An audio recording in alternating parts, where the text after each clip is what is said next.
Hello everyone and welcome to the 1994 Indoor Paintball Championships here at the East Tennessee Agricultural Exposition Center on the campus of Roane State Community College in Harriman, Tennessee. Hi, I'm Webb Sanderson along with Randy Baxter of Splat Adventures. Hey Randy, what's going on in the player pit area? Well, Webb, there's Bob Pitts of the Florida Annihilators, and that's Bob Long of the Ironmen sharing information about CO2 technology with another player. The Ironmen are sponsored by ProBall, who's also the paint sponsor for this tournament, and showing Sheridan Paintball products as one of their factory representatives. Ensuring safety of players, the CO2 station is staffed by Pro Team Products. In the background you can see in the red shirts Airgun Designs providing tech support for players using their guns. Speaking of safety, let's look at the chronograph area. Each player before and after a game is required to measure the power of his or her gun. Penalties are assessed to players who come off the playing field with a gun that's too powerful. The power of a gun is determined by the pressure generated by the CO2 and the torque of the springs inside the gun. Webb, we could see nearly 1 million paintballs shot during the entire tournament. Pretty painting. Each player has their own way of getting prepared. Just as any other sport, many players will concentrate, visualize, and basically get his or her game face on. This player appears to be ready to compete.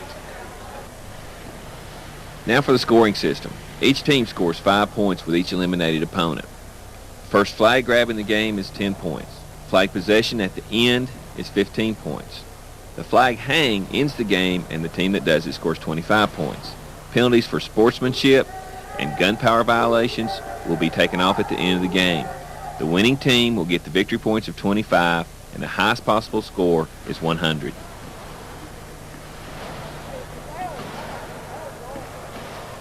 It is extremely important for those of you at home to remember never to play paintball without the industry safety-approved goggle systems. Please wear your goggles.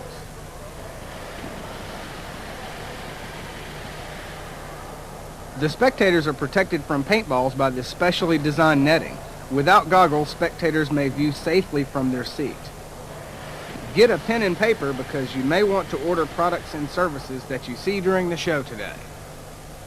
Well, with that said, we'll be back after these messages.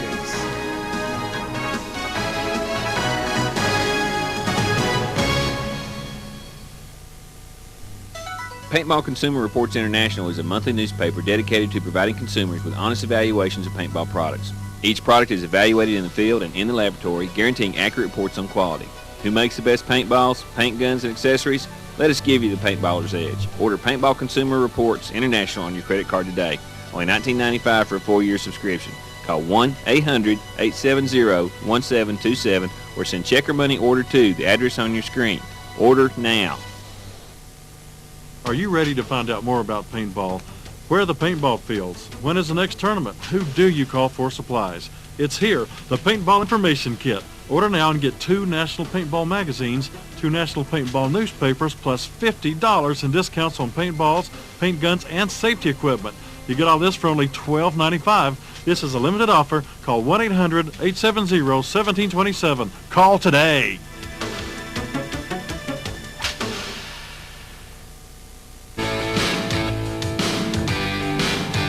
The excitement of paintball offers outstanding business opportunities.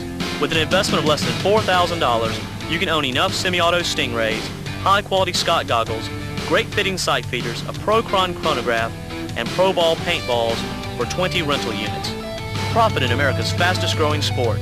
Call National Paintball Supply at 1-800-421-PLAY. That's 1-800-421-PLAY.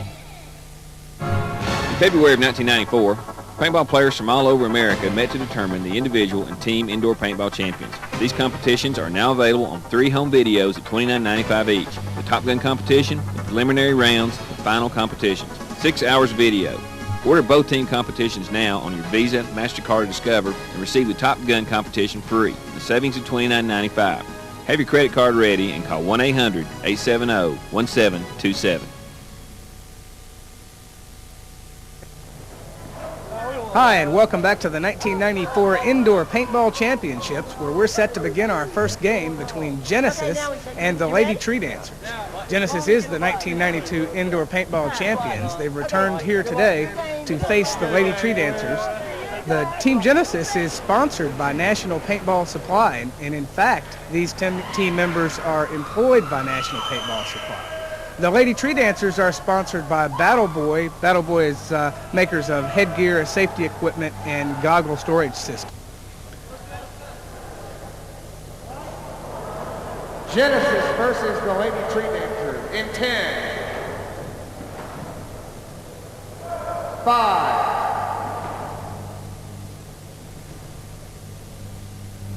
and they're off. They're playing capture the flag, aren't they, Randy? Yes, well, that's Doug Brown's taking the point with 2 right flankers and 2 left flankers, and Lady Tree Dancers are set up the same with Jennifer Guy on the point.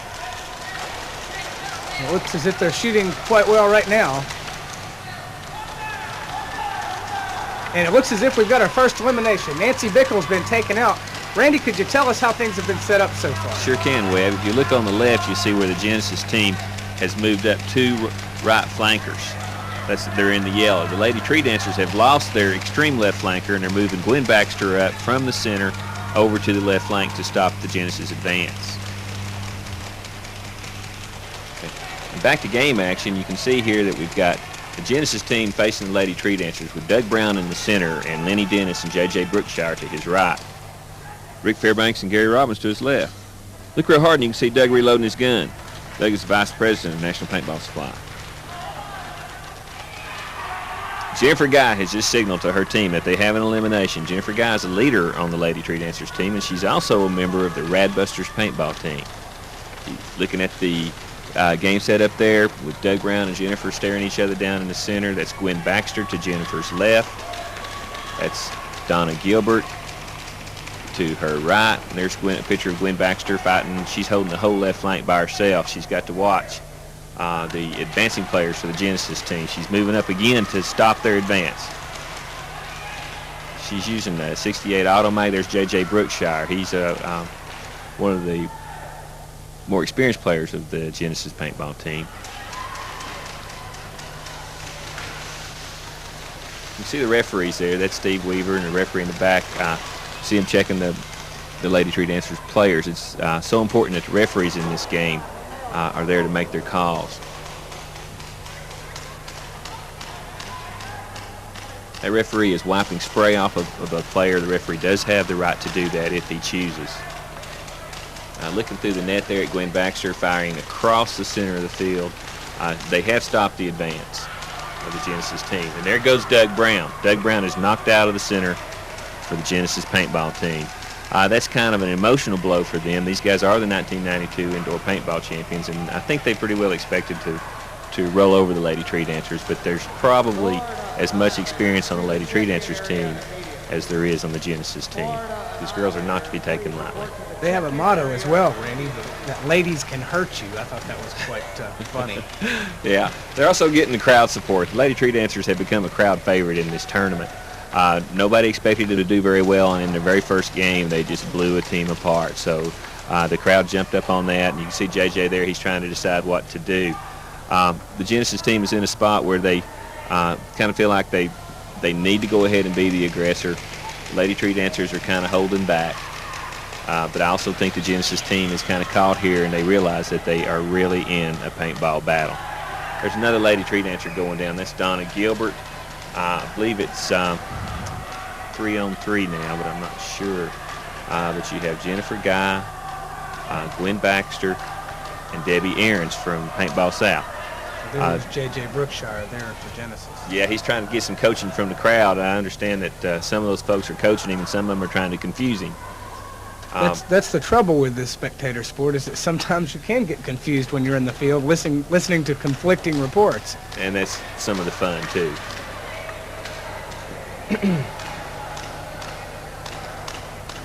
We've kind of got it set up here where it's almost a little bit of a stalemate. The Lady Tree Dancers are in a triangle with one on the point and one on each flank. The Genesis team has 2 on the right flank and 1 in the center. So the Genesis team has kind of given up part of the field and backed into the right-hand corner. You see the spectators there are trying to help the Lady Tree Dancers decide what to do. Like you say, they are a crowd favorite.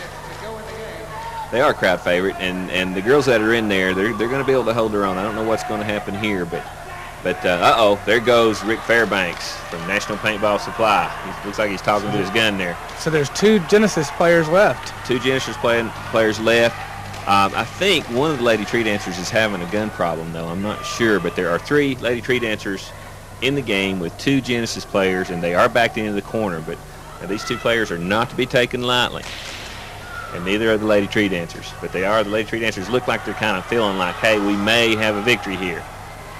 The Genesis team is trying to spread out. You can see where they've come out of their corner to take their left flank. Now they've got a left flank and a right flank going. The Genesis team is advancing on their right. That's a mistake. You do not run into the gunfire of the Lady Tree Dancers. He looks like he tried to flank them, and that cost him. The Lady Tree Dancers aren't going to let him go. He's out of here.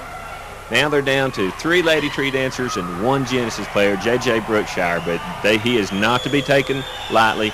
And you can see the Lady Tree Dancers are feeling like they're ready to go in for the kill. That's Jennifer Guy. She's advancing. But I believe Debbie Aaron's gun has gone down. I believe she's not firing her gun. J.J. Brookshire looks like he's been hit on the head, but the paintball didn't break. You are not eliminated if the paintball doesn't break. And Jennifer Guy has taken the flag. That's a 10-point score. She has taken the first flag grab. The Lady Tree Dancers are ahead on points in this game.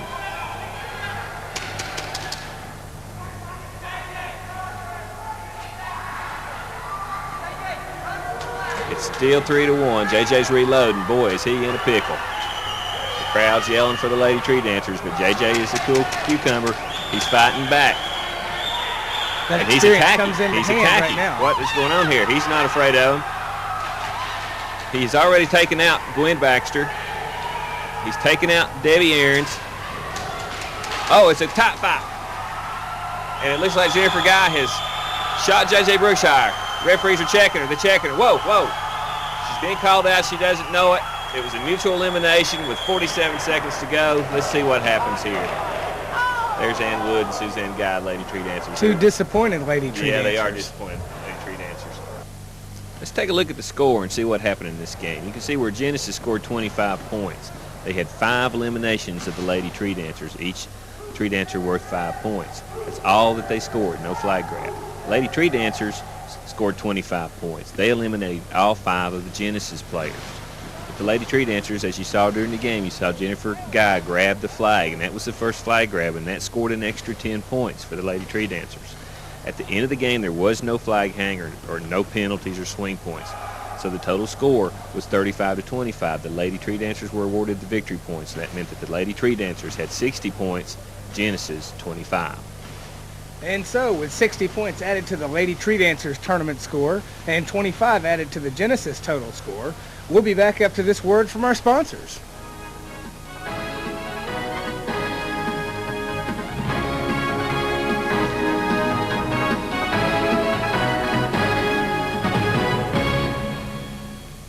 Paintball has evolved into a high-tech sport, and Carterware is the leader in today's high-tech action wear. Get the Carterware edge with dynamic BDUs. The revolutionary 4-panel gusseted crotch and 360-degree shoulder gussets provide increased mobility along with heat and moisture control. You get this and more with software, the ultimate paintball uniform, with features like the safety barrel plug pocket, the remote canal, a must for any player using a remote system, hook and loop closures that increase a player's sensitivity to paintball impact. Carterware's gussets are designed using a custom blend of Cordura and air-textured, high-tenacity nylon specifically engineered by DuPont for durability, along with DuPont Lycra to produce the most durable two-way stretch fabric available. Remember, for quality, dependability, longevity, and value, it's Carterware, the evolutionary actionwear. Visit your local dealer or call 1-800-870-1727.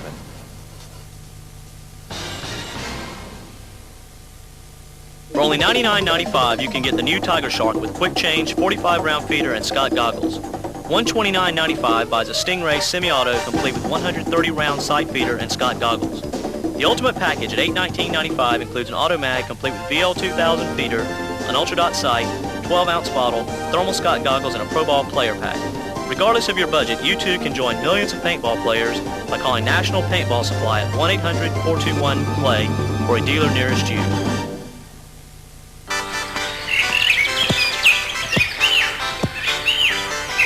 Hey, looking for some fun?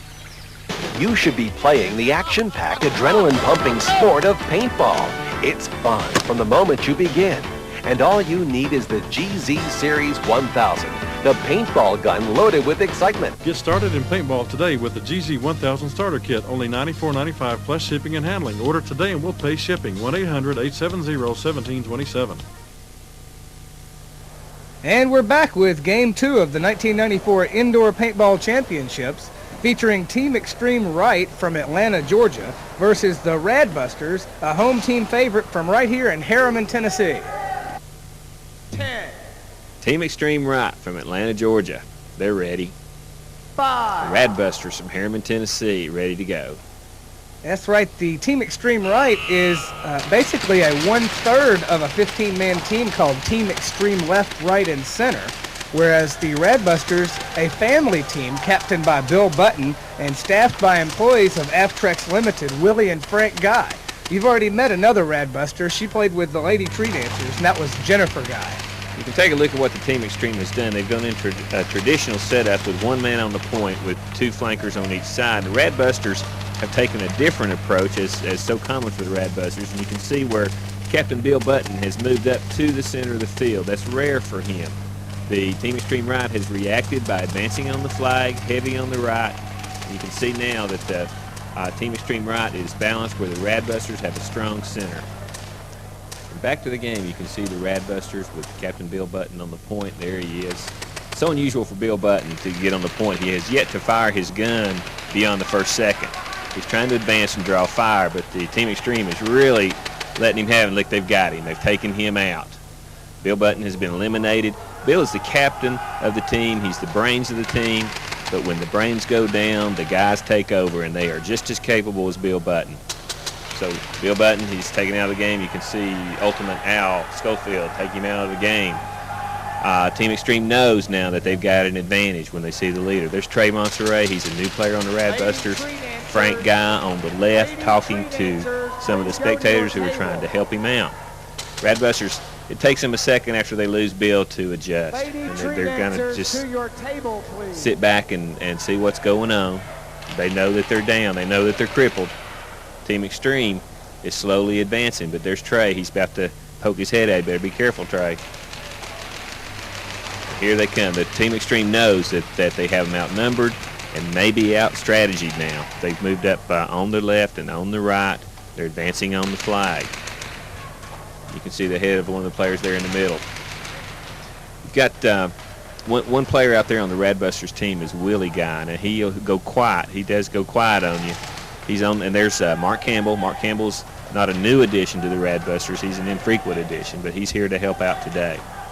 Mark was one of the mechanics that you didn't see in the Desert Storm.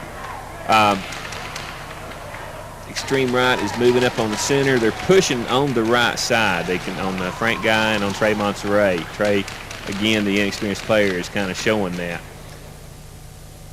Yeah, that's Tony Falsatelli there, number 32. That's something different that Team Extreme has done. They've set somewhat of a precedent here in that they have come up with team jerseys with numbers. So I think that's quite interesting, don't you, Randy? Yeah, it does, Webb. It makes it easier to tell who's playing and what they're doing. You can see Team Extreme here has taken over the center portion of the playing field. They're going for that 10-point flag grab score if they can get it.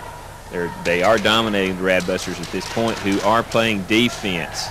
Remembering now that there are 4 Radbusters on the field, only 3 are firing their guns, and I think this is maybe something that might get Team Extreme in trouble here in a minute. I haven't heard Willie Gunn fire his gun in about a minute or two.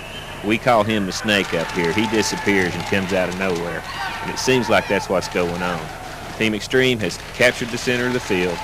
They have got both edges of the flag, and they're going to score their points here in just a minute. Now there's about a minute to go. There's Suzanne Guy. She's a Lady Tree Dancer, but she's also a Radbuster. You can see the crowd there trying to help out. The Radbusters dug in. And Team Extreme, with confidence, advancing on the center. They're going to get them some points here. And they feel like they have control of this game. And at this point, it looks like they do. They've got the left flank, the right flank. They've got the middle of the field. They've crossed the 50-yard line. They've moved with confidence. The Radbusters aren't giving up any territory, but they're not taking any either. They better watch out for Willie Guy, though. Yeah, there goes Mark Campbell. Looks like somebody shot this guy from the left. He doesn't know. He moved up and took the center of the field and got shot from out of nowhere right after Mark Campbell got eliminated. There's Frank Guy. He's Willie Guy's brother. They work together with After-X Limited. There's Mark Campbell leaving the field. And there goes another Team Extreme player with Ultimate Referee Vern Perkins and Trey. Trey's showing a little excitement there. I don't think Trey knows who got him, but Trey's glad he's gone. Team Extreme's captured the flag now. They've got that 10 points. It cost them 2 eliminated players, and they seem to be catching a lot of fire, and he had forgotten on the Team Extreme player has advanced on the left, and he's run right across Willie Guy, and Willie Guy has taken him out by laying quiet. Frank Guy comes over to help him to see. That's where Willie sneak up on you. He snuck up on him just by laying quiet. Team Extreme has fallen apart in their aggression here, and looks like the Radbusters might have stopped them, but they still have the flag. No, they don't. The flag member got eliminated. Team Extreme's pushing for it. No one has the flag at this point. And with time running out, gosh, so the game's over. Looks like the Radbusters have got the flag. Trey's awful happy there. Excellent. He's happy. Let's take a look here, just see what happened there at the end. We saw a flanker move across with the flag going in for the hang. He thought he had it, but he forgot about Willie, and Willie took him out. And you don't get those points if you're shot. Okay, Randy, let's take a look at the scores here. Okay, Webb, we've got Team Extreme Right eliminated 3 Radbusters. That gave them 15 points. They also had the first flag grab. That gave them 10 points. And if you remember, at that point, they really had control of the game. The Radbusters eliminated 4 of the Team Extreme Right players, especially at the end of the game when Team Extreme tried to advance on what they thought was 2 players left in the game. The Radbusters did not get the flag grab, but at the end of the game, Willie Guy ran down after he eliminated the Team Extreme player that you're looking at and grabbed the flag. That gave them the possession of 15 points. There was no flag hang, no penalties, no swing points. The Radbusters actually outscored Team Extreme Right in that game, although Team Extreme Right dominated the game. So the Radbusters got the victory points. So just like the first game, the score was 60-25.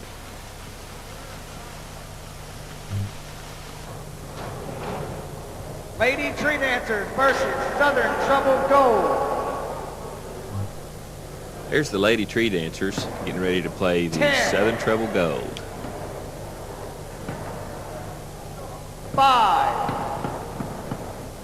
Southern Trouble Gold is sponsored by Pro Team Products, Armson, and Outback Steakhouse. Now, Randy, take the play-by-play for us. All right. The Lady Tree Dancers have set up in a traditional format. Jennifer Guy on the point with 2 flankers on both sides. The reason they're playing the Southern Trouble Gold this time, they've already played them once in this tournament. Southern Trouble Gold has defeated them. Southern Trouble knows that. They're a little more confident this round, and they are advancing toward the center of the field faster than the Lady Tree Dancers. They might not get what they want with the Lady Tree Dancers because there is loads of experience on that team. Yeah, you can see, though, that just from that shot there that the Southern Trouble Gold, they're really wanting the flag. They need some points to advance into the final rounds. The Lady Tree Dancers here, even if they win, will not advance into the top 16. But the Southern Trouble Gold has a chance, and they're showing that by their aggression and their bravery, I think, moving too fast on the Lady Tree Dancers. They've got 2, it's an interesting format they've got there. Playing the defensive back, the Southern Trouble Gold's a defensive game with 1 man advancing on the flag. That could cause them trouble if the Lady Tree Dancers see what's going on. You can, there they go. They've got, oh, he missed the flag grab. I bet he wish he hadn't done that. He's ready to try it again, though, and the Lady Tree Dancers have zeroed in on him. There's Debbie Aaron. She knows he's going to try for that flag again. He's going to have to do it through a hail of gunfire. Debbie Aaron's being Debbie from Paintball Atlanta, correct? No, Paintball South. Paintball South. Paintball South. He's got his flag. Let's see if he got eliminated. There's the referee there checking him out. He does not get the flag grab unless he was not hit. There's referee Steve Weaver checking one of the Lady Tree Dancers out. I believe that's Glenn Baxter.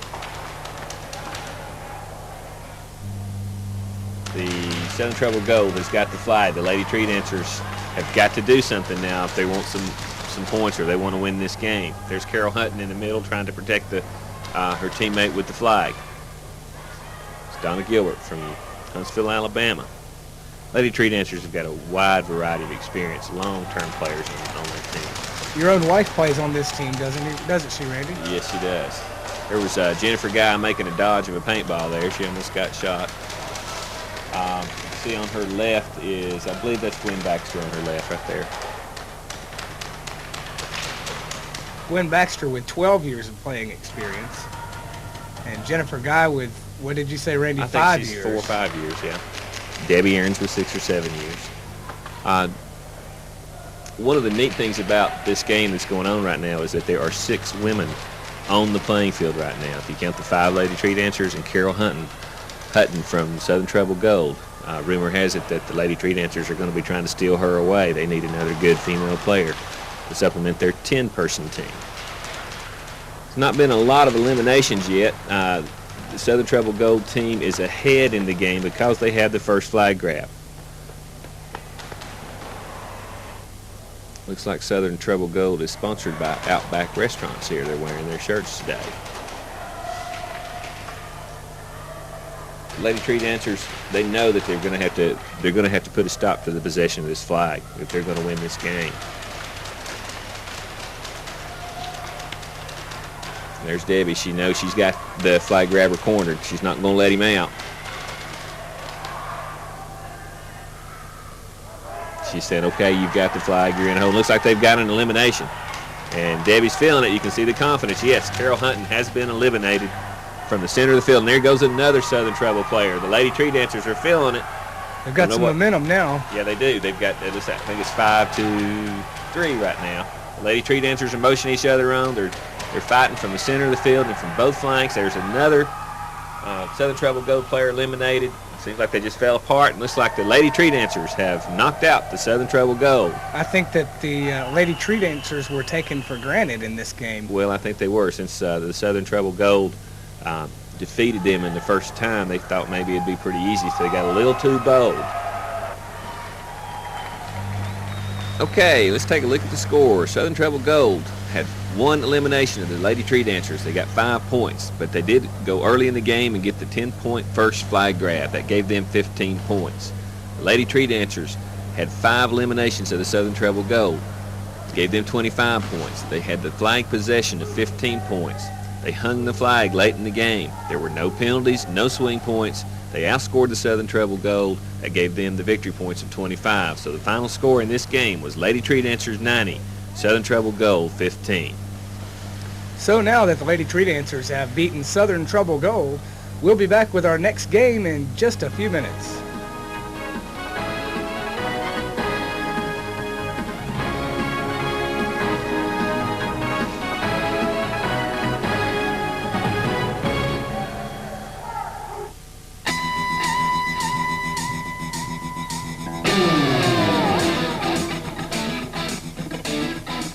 Dave Youngblood, 1992 Player of the Year.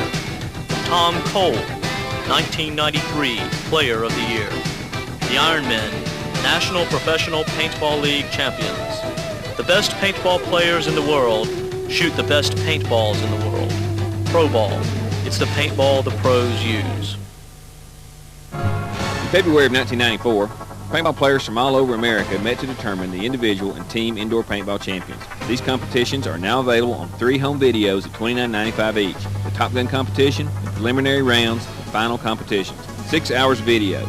Order both team competitions now on your Visa, MasterCard, or Discover and receive the Top Gun competition free. The savings of $29.95. Have your credit card ready and call 1-800-870-1727. Nobody does fajitas better or in more ways than Ruby Tuesday. With spicy steak, marinated chicken, and tender shrimp. And now Ruby Tuesday even does turkey and fresh steamed vegetable fajitas, as well as a steak, chicken, and shrimp combo called the Triple Play. Served sizzling hot with warm tortillas and all the trimmings. Okay, chicken fajitas. Wow, that smells Careful, great. they're hot. She said it was hot. Ruby Tuesday. Perfectly polished, completely casual. Are you ready to find out more about paintball?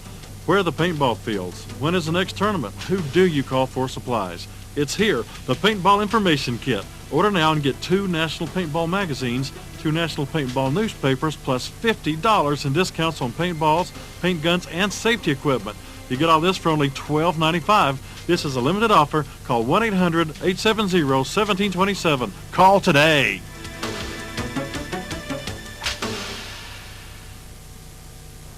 Welcome back. We're here with our first game of the Sweet 16, which sees the American Sportsmen taking on Texas Storm. Now here's Randy Baxter. Thanks, Webb. Texas Storm is ranked first in this tournament. They've scored 590 points out of a possible 600, and they're the winners of their division, Division B. You can see below a list of the teams that they played to get there. The American Sportsmen are ranked 16th. They came in second place in their Division D, behind only Phantom Force Red. You can see below the list of the players and teams that they play. Well, there's Texas Storm with their blue and red Vents goggle systems on. You know, Randy, when this tournament started, there were 44 teams, and each team has played 6 games in the preliminary rounds. That's right, Webb. Let's take a look and see how they're doing in this game. Both teams are set up in a traditional format with point men and 2 flankers. Texas Storm has made the first move. That's unusual for a team in the lead. In the final 16, the teams who are in the lead do not have to be the aggressors because ties in this game will go to the higher-ranked team. You can see that Texas Storm has made the first move against the American Sportsmen. So what's happened here is the total points were added up for all of the teams, the 44 teams, and only the 16 top scorers advance into the Sweet 16. And Randy, we do have a rule change here for the finals. Basically, this is a single elimination, so there are no points that carry forward, and all these teams have to do is to win. That's right, Webb, and I believe we have an elimination, yes, on the Texas Storm. Remember now, the Texas Storm men advanced early in this game, and sometimes you get extended. If you advance toward the middle, the opponent's flanks can close in on you. I believe that's what just happened. The American Sportsmen came in ranked 6th in their division. They're an unknown team of unknown quality, and they have just eliminated team after team after team to make it to the top 16. Well, they've done quite well so far to have an elimination on Texas Storm because they are ranked number 1 out of all the teams in the tournament. Another thing that I like about what's happened to some of these teams is in the arena ball format, the team uniforms have really gotten advanced where for years and years, everybody just wore mixed uniforms, but now the teams are showing up in uniforms. Here's the Texas Storm player. You can see through the net there. He thinks he's made an elimination. He's asking the referee to go check his opponent. The American Sportsmen aren't budging, so he must not have been hit at all. They're shooting across the field at an angle, about a 45-degree angle. There's been no real advancement on the flag at this point.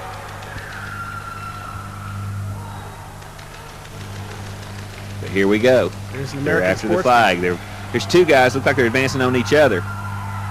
And yes, the American Sportsman has taken the Texas Storm player out and has been eliminated himself. It'll be up to the referee to decide if he got the flag hang. So we've got a fierce battle here. Everybody advanced on the flag at the same time. And there we have another Texas Storm player eliminated from his flank. This is quite impressive by the American Sportsmen taking care of the Texas Storm so far. They've hit the 50-yard line down the boundary, and they've cleared it out from their right-hand side. The Texas Storm advanced too soon, and then they collapsed. It's called a single envelopment. Okay, they've got the flag now. American Sportsmen have taken the flag, and they're going in for the flag hang. It's a classic move. It's called a single envelopment. It's been going on all through ages in military history. Take a look at it here. This American Sportsman player is charging the flag. The Texas Storm player is charging the flag at the same time. They shoot at each other. The American Sportsman has gotten the flag and gets hit in the goggles right after that. It looks to me like he'd be awarded the flag grab. We'll see what the referee said. There's Ultimate Al Schofield. He'll make the right decision. Let's review the score. You can look and see that the Texas Storm, although they were ranked number 1 going into this tournament, made an early mistake of advancing too far down the middle. They had 1 elimination of the American Sportsmen, and they got 5 points. The American Sportsmen, on the other hand, because of their flanking movements, eliminated all 5 of the Texas Storm players and got 25 points. They were awarded the first flag grab. They had possession of the flag at the end because of the flag hang, and they had the victory points. They gave the American Sportsmen 100 points and Texas Storm 5. That is an upset in this tournament. Our next game in the Sweet 16 is between Sasquatch Gold from Central Florida and the All-Americans 2 from Maryland. Randy? Thank you, Webb. The All-Americans, too, are ranked 5th overall in this tournament. They are the Division F winners. They play Team Generic, Phantom Force Blue, Radbusters, and Black Rain. Sasquatch Gold is ranked 12th overall in this tournament, and they were the Division A second-place team. They played the Running Rebels, Team Extreme Right, Racky Warriors, Lone Wolf, and Midnight Sun. And now we're on our way with this next game between the All-Americans 2 and Sasquatch Gold. That's the All-Americans 2 right there. The Sasquatch Gold team is in black shirts with green patches on the back of it. And both teams have taken their positions. Randy, what do you think? We take a look at how they've set up so far. Okay, Webb. You can see the Sasquatch Gold team has got a 3-man front, but it's the All-Americans who are the actual aggressors in this point. They've really tried to move on the flag early with Sasquatch Gold on the left trying to adjust to what they feel is a push on the All-Americans' left side. As you saw in the telestrator, when the All-Americans came up on the left side, it gave them a crossfire to the Sasquatch Gold team on the Sasquatch Gold left flank, which was across the field. So one of their players got eliminated. You can see now the Sasquatch Gold is trying to adjust to a 2-2. They're kind of unbalanced here now. The Sasquatch Gold team has replaced the eliminated player. The All-Americans are putting the push on the flag. You can see there where the All-American 2 player is just a little bit away from capturing the flag. The All-Americans 2 are sponsored by Smart Parts, and Sasquatch Gold is one of the pro team Armson teams that are here at the 1994 Indoor Paintball Championships. There's an All-American 2 crouched behind that barricade. Now, one of the things that you'll notice about the All-Americans is they're known for their very smart, aggressive play. They'll wait to the right moment. When they move, they'll all move together. That's one of the reasons why they are one of the top teams in the country, both their number 1 team and their number 2 team. I like their uniforms, Randy. They have red, white, and blue ties on. I thought that's very stylish. Yeah, you can't see it on your screen, but there is a Sasquatch Gold player on the lower part of your screen who is about at the 50-yard line. He's looking like he might want to make a grab at the flag. I don't know if the All-Americans see him or not. The All-Americans are being patient. Once again, you can see that the team that is ranked higher in the event of a tie will advance. So it is up to the team that is ranked higher to dig in and just defend themselves. Sasquatch Gold knows that. They are the lower ranked team, and they're going to have to make a push on the flag. Being 1 player down, they're going to have to make the advance. And they are. You can tell by looking at them right now that they pushed up just 1 layer of barriers more than the All-American team. And you can tell by their fidgeting and those kind of actions that they know that they've got to do something soon. The pressure's on. Because this is single elimination. Once you're out, if you lose this game, you're out for the tournament. The All-Americans know that they are ahead on the score and that there's no reason for them to make 2 aggressive moves.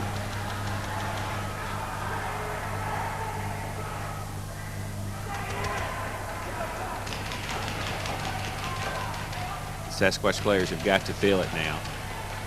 I assume we should see some kind of communication.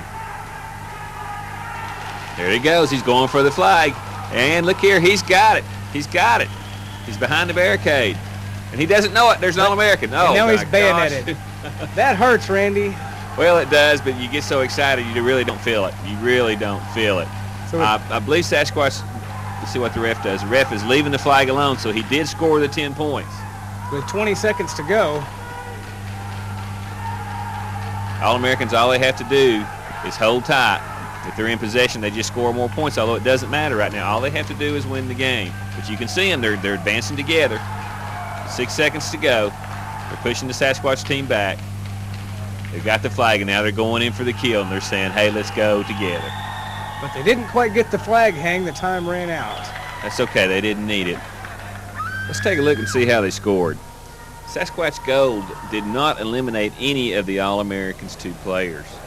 They got eliminated early, and they had to put a push on the flag. They did the push on the flag. They did get the first flag grab, and they did score 10 points. The All-Americans eliminated 5 of the Sasquatch Gold, mostly due to the Sasquatch Gold's need to score points. They did not get the flag grab, but they were in possession of the flag at the end of the game. They scored more points than Sasquatch Gold. They got the victory points. So the final score in this game was All-Americans 2, 65. Sasquatch Gold, 10. Next up in our finals here is the Michigan Highlanders, sponsored by Vince Predator, taking on Phantom Force White, that is sponsored by Paintball Consumer Reports International. Phantom Force White is just 1/3 of a 15-man team that is Phantom Force. They've brought red, white, and blue. That's right, Webb. Phantom Force White is ranked 10th in this tournament overall. They were the Division E second-place team. The teams they played are listed below. The Michigan Highlanders are ranked 7. They won their Division H. They played Team Extreme Center, Section 8, Recon South, and Silent Knights. 5. So we're set to begin here now with the Michigan Highlanders versus Phantom Force White. That's the Michigan Highlanders there. Yeah, Webb, you can see that the Michigan Highlanders are playing conservative because they are ranked higher, with the Phantom Force White setting up in a traditional movement. You see on the game board that as the game goes on, 2 of the Phantom Force players have been eliminated without really maneuvering. That puts them at a real disadvantage. And they are the underdogs, so they're going to have to advance. The Michigan Highlanders at this point, all they have to do is stay where they are. The Phantom Force White team is down to where they have only 3 players. They've got 2 of them on the right flank and 1 kind of in the center of the left. They know now that the only way for them to advance in this tournament is to grab that flag and maybe hang it, or grab that flag and eliminate some of the Michigan Highlanders. The Highlanders are dug in behind the nets. They know they've got the game won. All they have to do is not make any mistakes. I think they can expect some kind of rush from the Phantom Force team here in just a minute. There you can see how comfortable the players can stand behind that netting, feeling safe not to be eliminated by their opposition. It's not going to do him any good unless he advances, though. That's the Phantom Force center line right there. Michigan Highlanders are just trying to keep them behind their barricades. That the safer the Phantom Force players are, the less the Michigan Highlanders have to do.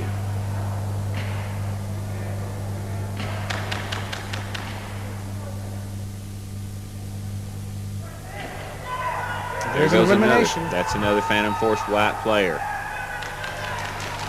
You know, you think you're safe behind those nets, like you said, but if you've got players out there, 5 of them against 3, somebody can flank you. And all they have to do is just get a small angle behind that net, and they can take you out. And that's what happened. That player there got feeling too safe. Now it's 5-2.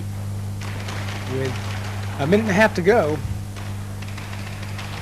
the Michigan Highlanders dug in. They'll probably, I don't know, they'll probably get brave here in a minute, go finish him off. There goes the Michigan Highlander. The Phantom Force has made an elimination. It's not going to do them much good unless they capitalize on it.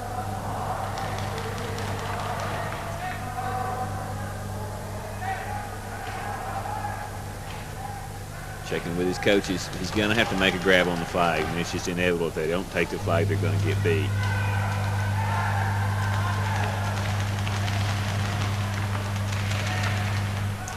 Michigan Highlanders traveled a long way to get here. Yes, their home field is in Pinckney, Michigan.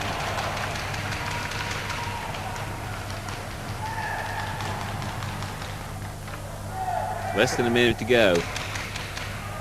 What are the Highlanders going to do? Looks like the Highlanders are trying to get a little brave here. They've moved up on their left flank. And here comes the Phantom Force.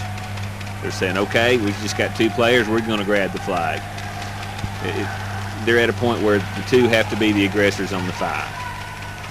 There's referee Jack Kirby. He's calling a man out. Phantom Force players down to 1 man. 27 seconds to go. Now they've got him too.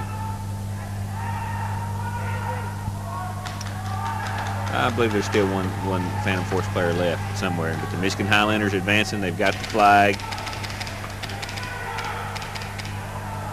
Time's running out here. They're going to have to hang it if they want it. I don't believe they're going to hang it. I don't believe they have to hang it. Now they've shot the Michigan Highlander. Oh, that just cost them points, but it didn't matter. In this game, all they had to do was win. So possession of the flag is not that important. So the final score between the Michigan Highlanders and Phantom Force White, Michigan Highlanders 55, and Phantom Force White 15.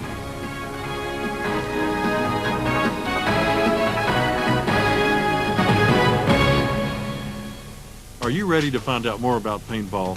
Where are the paintball fields? When is the next tournament? Who do you call for supplies? It's here, the Paintball Information Kit. Order now and get 2 National Paintball magazines, 2 National Paintball newspapers, plus $50 in discounts on paintballs, paint guns, and safety equipment.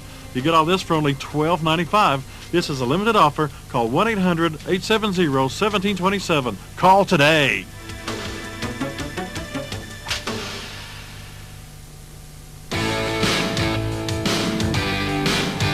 The excitement of paintball offers outstanding business opportunities.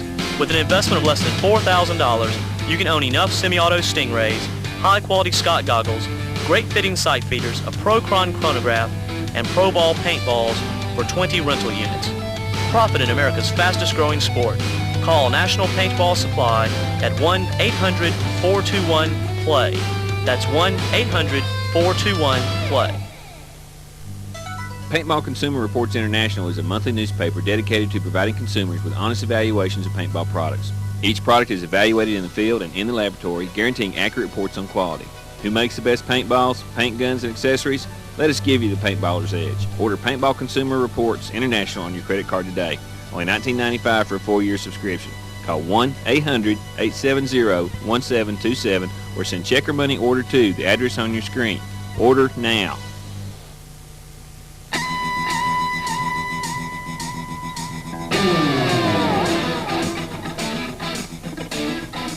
Dave Youngblood, 1992 Player of the Year. Tom Cole, 1993 Player of the Year. The Ironmen, National Professional Paintball League champions. The best paintball players in the world shoot the best paintballs in the world. Pro Ball, it's the paintball the pros use. And now, the 4th game in the finals. Team Extreme Center versus Phantom Force Red. You're looking at Team Extreme Center 10, here. 5. Team Extreme Center is the underdog in this game, and they must be the aggressor. Phantom Force Red will just sit back and wait, as they have done before. Team Extreme Center, to start with, moved from the center up to the flag, or up near the flag, and they pushed on the heavy right-hand side real aggressively, causing Phantom Force Red to react a little bit on their right flank. Again, Team Extreme pushing for the flag, knowing that they're behind, is putting heavy pressure on the center. By putting that heavy pressure on the center of the field, the Team Extreme team is telling the Phantom Force Red that we're going to come get that flag, and you're going to have to stop us. The Phantom Force Red team is playing very conservative and is expecting the Team Extreme Center team to make a mistake. You can see Renee in the middle getting ready to move on the flag. And the Phantom Force team is waiting on the Team Extreme to make a move, and they know they're going to make it. You see the paintballs flying through the air there.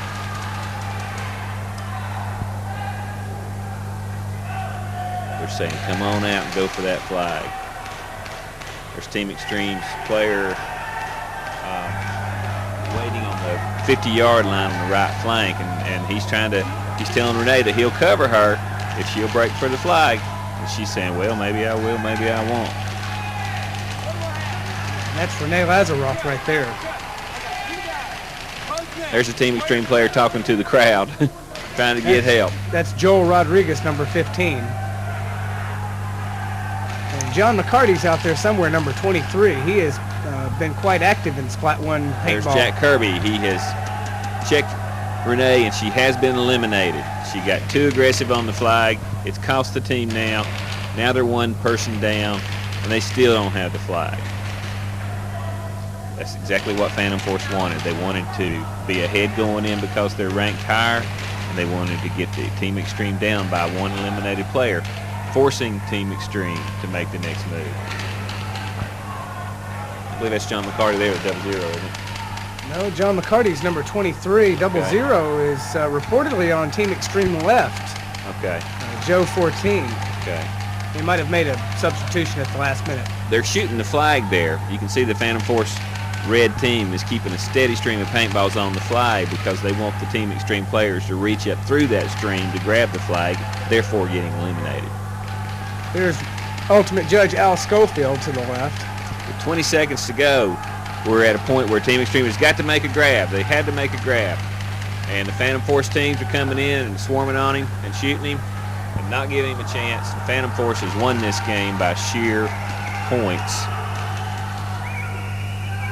They're going to try to hang it anyway, it looks like. So the final score between Team Extreme Center and Phantom Force Red. Team Extreme Center 25, Phantom Force Red 60. 10, Next is the third-ranked Ironmen versus the 14th-ranked Team Extreme left. 5, There's the Ironmen. Watch Bob Long there in the center. See how he didn't move? Look here. He has already taken out a player 3 seconds into the game. Let's see what happened. Bob Long, when the game started, just stayed and fired his gun before he moved up into the Ironman Flying Dutchman design. Returning to the game, you can see the Ironmen have set up. They're advancing on the flag. They don't need to. They're playing against the Team Extreme team, which is the underdog, but that's not the way the Ironmen play. They get you down, then they come for your flag, and then they come to get the rest of you. As you can see right here, where the Team Extreme is kind of off guard a little bit. They know they've lost a player. They have to play conservative. The Ironmen, Randy, are from California, and this is their first appearance in the indoor. Is that correct? Yes, it is, Webb. We were real pleased to have these fellas. They're quite a draw. Anybody in the country knows the Ironmen in paintball.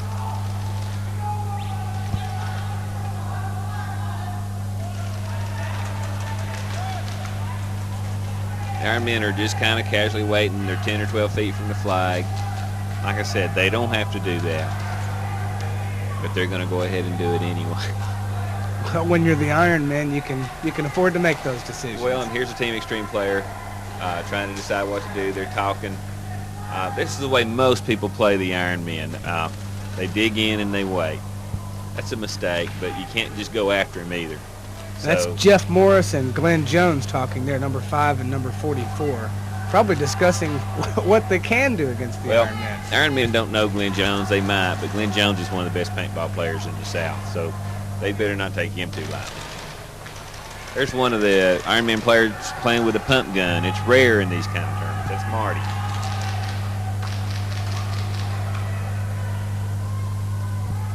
And they're just kind of biding their time. Going to get the flag. Team Extreme setting up. Team Extreme's got to do something if they want to advance in this tournament. We've already had one upset earlier in this tournament with the American Sportsman against Texas Storm. This could happen again.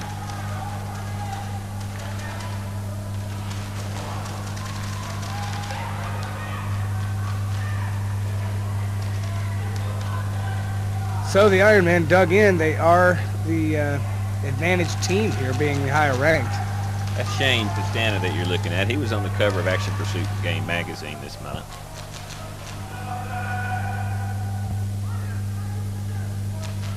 Ironman sponsored by JT Goggles and National Paintball Supply. Representatives of Pro Ball Paint. Pro Ball is the paint we're using for this tournament. Yes, it is. It's a paint with a special feel. That we look at this boundary moving. Well, there's hugging definitely a player behind that boundary. He's hugging that wall.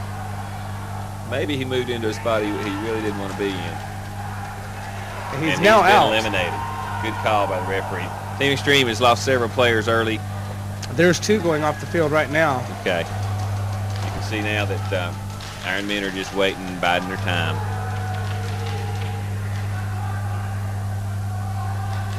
They put the pressure on the center. People try to stop them on the center, and their flankers take them out. Ironmen work together as a team, and should they decide to move here in a minute, you'll probably see them all move as a team. There again, see the flankers doing their work.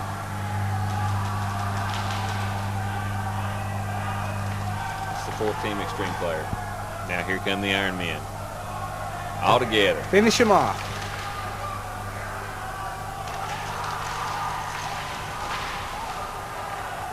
There he's gone. The Iron Men definitely a crowd favorite. And always one of the top teams in any tournament. And looking at the score here, you can see the Iron Men scored 100 points. That's called a maximum score against Team Extreme Left's 5 points. The Iron Men advance into the next round.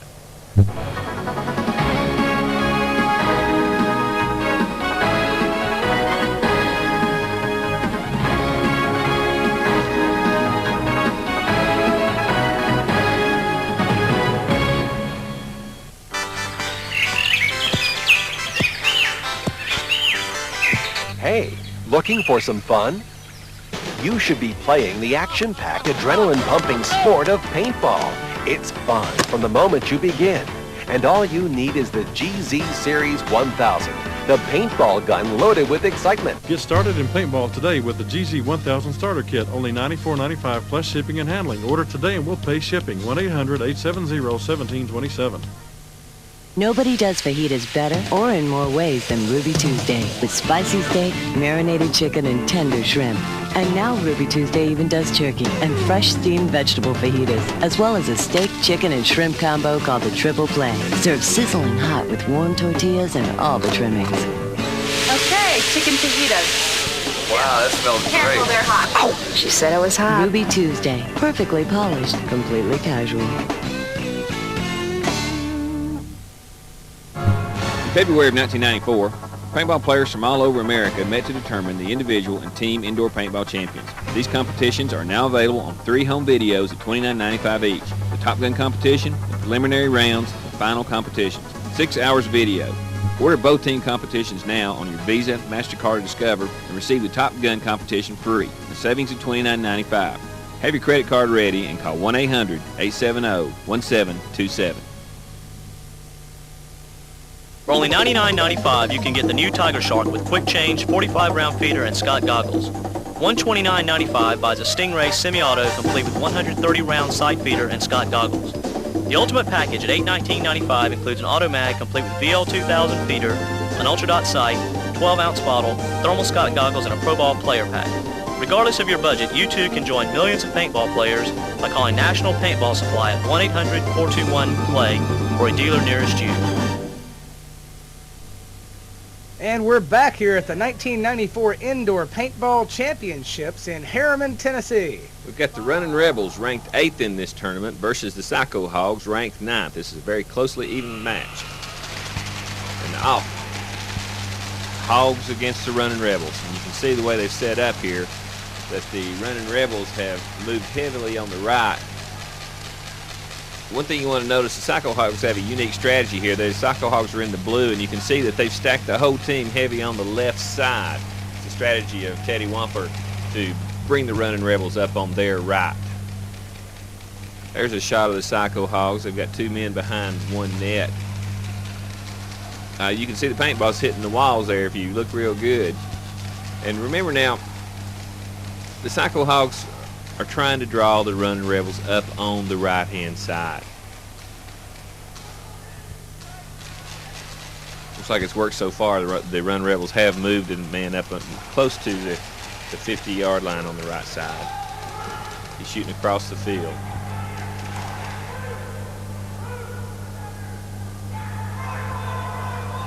Teddy Wampler is an interesting story with paintball. He has really used paintball to encourage his workers at Wampler's Farm Sausage.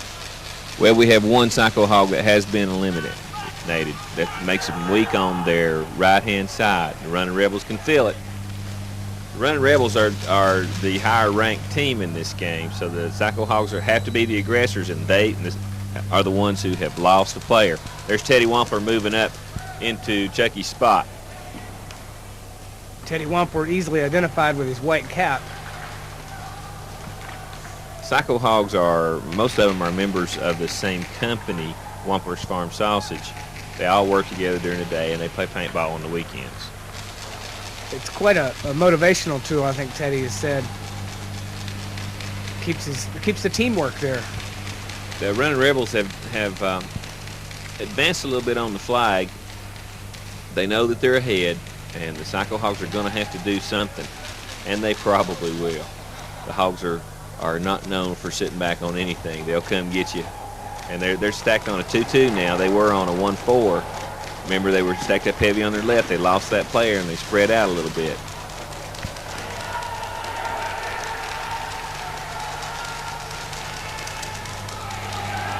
You can see the number of paintballs that have hit some of these barriers. Some of these barricades are key barricades. And there goes one Running Rebel down. The score is even now as far as the number of players on the field. But that is a disadvantage to the Psycho Hogs at this point. They are the underdogs. Again, there's a shot of Mr. Teddy Wong.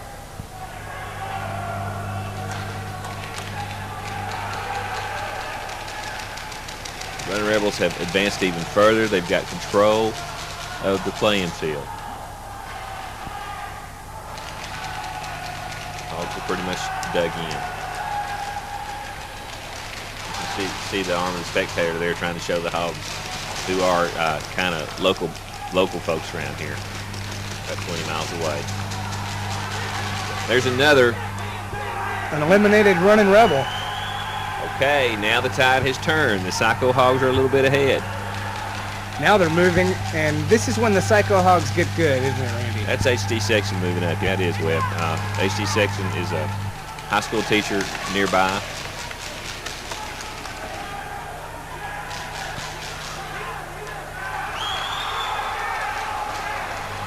I believe that's Randy Bryant. He's a local policeman from Loudoun County, Tennessee.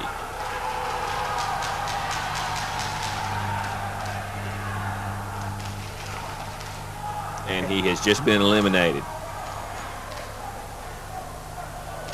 He hasn't been playing very long, but he's a real good player. And the Hogs are still have the advantage. And the Running Rebels are getting pushed back. They've given up the ground that they took. Again, there's Teddy Wamper.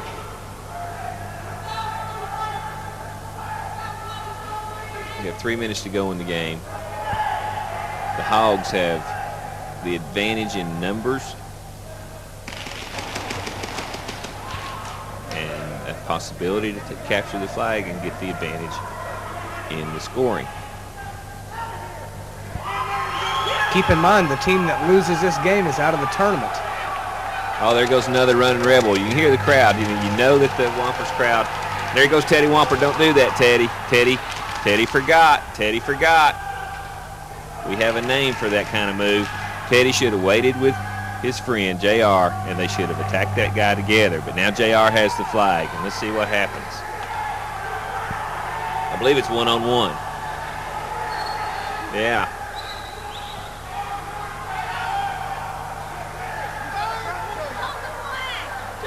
Jeff Russell has the flag. There's Gwen Baxter trying to coach this. Yes. Jeff Russell has got possession of the flag with about 2 minutes to go, and the Running Rebel's going to have to take it away from him. Folks, this ought to get good. He's loading his gun and getting ready. Both players are kind of taking a breath, checking with their coaches on the sidelines. The Running Rebel's not afraid of him. He's coming after him.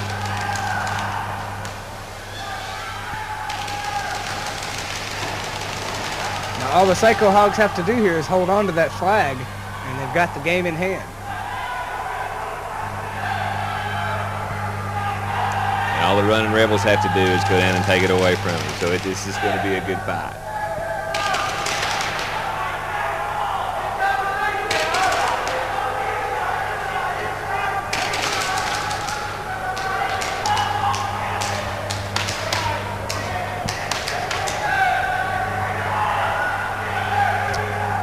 Jeff Russell for the Psycho Hogs. They're calling JR. He's got the advantage here because he's got the net.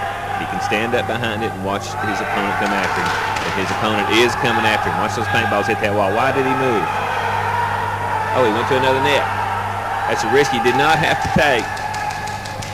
He looks like he's a little safer there. This Rebel's coming after him.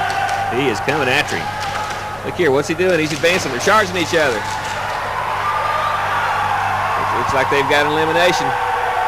Let's check. Uh-oh, what's that on JR's ammo box?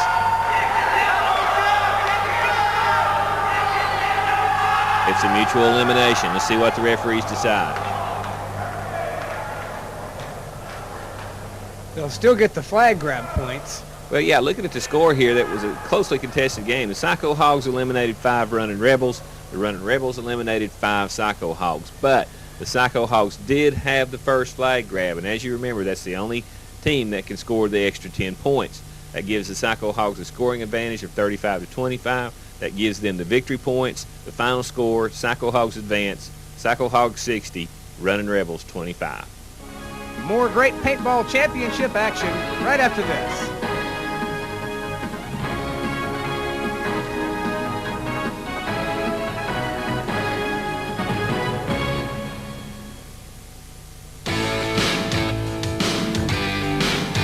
The excitement of paintball offers outstanding business opportunities. With an investment of less than $4,000, you can own enough semi-auto Stingrays, high-quality Scott goggles, great fitting sight feeders, a Pro-Chron chronograph, and Pro Ball paintballs for 20 rental units. Profit in America's fastest-growing sport. Call National Paintball Supply at 1-800-421-PLAY. That's 1-800-421-PLAY. Paintball Consumer Reports International is a monthly newspaper dedicated to providing consumers with honest evaluations of paintball products. Each product is evaluated in the field and in the laboratory, guaranteeing accurate reports on quality. Who makes the best paintballs, paint guns, and accessories? Let us give you the paintballer's edge. Order Paintball Consumer Reports International on your credit card today. Only $19.95 for a 4-year subscription. Call 1-800-870-1727 or send check or money order to the address on your screen. Order now. Paintball has evolved into a high-tech sport, and Carterware is the leader in today's high-tech action wear. Get the Carterware edge with dynamic BDUs. The revolutionary 4-panel gusseted crotch and 360-degree shoulder gussets provide increased mobility along with heat and moisture control. You get this and more with software, the ultimate paintball uniform, with features like the safety barrel plug pocket, the remote canal, a must for any player using a remote system, hook and loop closures that increase a player's sensitivity to paintball impact. Carterware's gussets are designed using a custom blend of Cordura and air-textured, high-tenacity nylon specifically engineered by DuPont for durability, along with DuPont Lycra to produce the most durable two-way stretch fabric available. Remember, for quality, dependability, longevity, and value, it's Carterware, the evolutionary actionwear. Visit your local dealer or call 1-800-870-1727.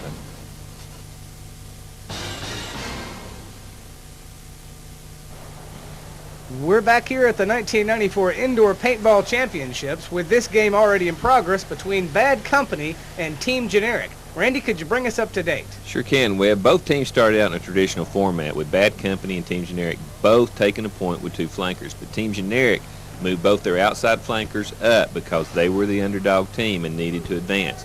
Bad Company responded with a right flanker and a left center flanker advancing.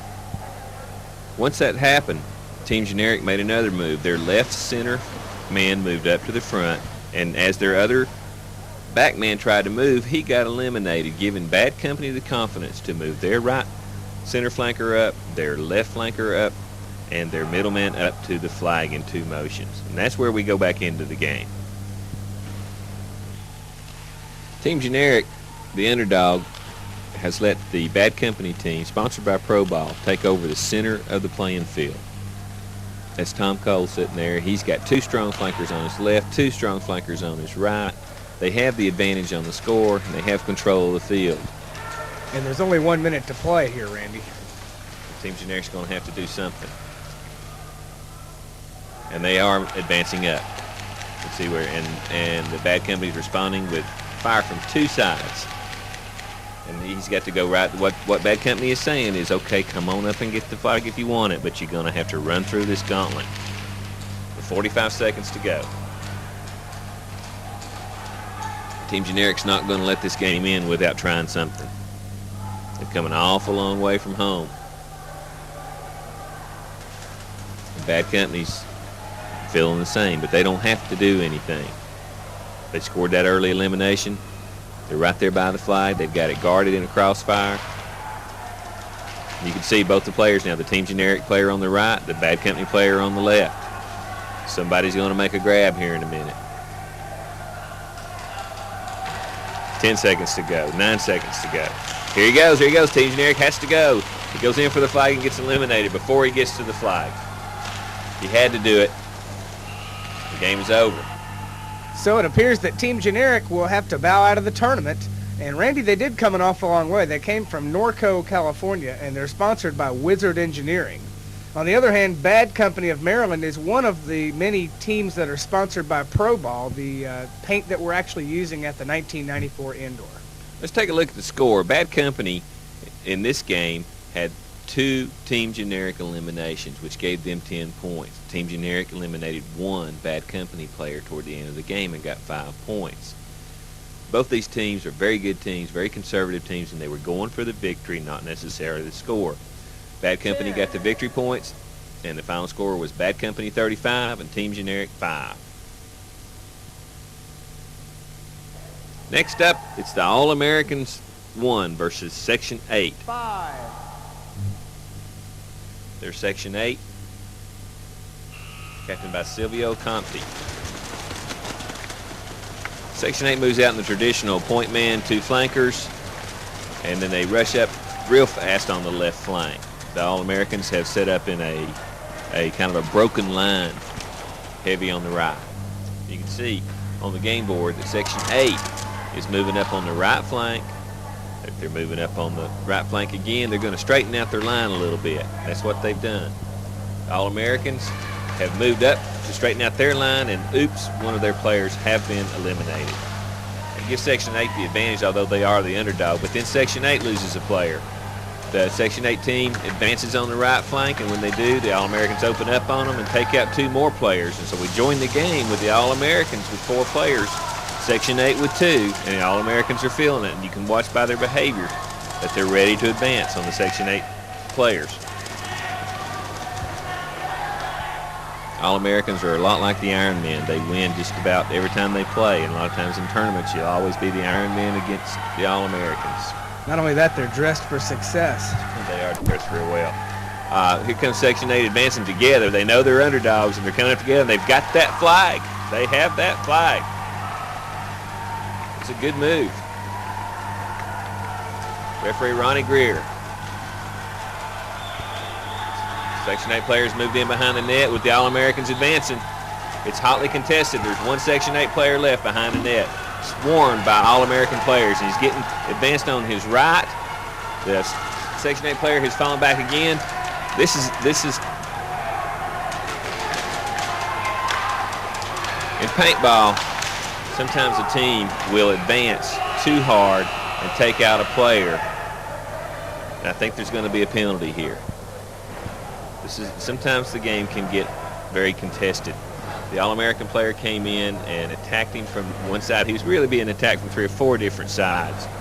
But I think the Section 8 player, you can see the firing of his gun right here after he was eliminated. And you can see where I think the referees are going to give him a little bit of a penalty there. You cannot fire your gun after you have been eliminated. It's called heat of the moment. You can see the score here. Section 8 eliminated 4 All-Americans. The All-Americans eliminated 5 of the Section 8 players. Section 8 had the first flag grab. Had there been no penalty, the Section 8 team would have won the game. But the Section 8 player got a 50-point penalty for playing after he was eliminated. Swing points went to the All-Americans at 20 points. The All-Americans had a total score of 70. Section 8 had a total score of -20, and the All-Americans advance.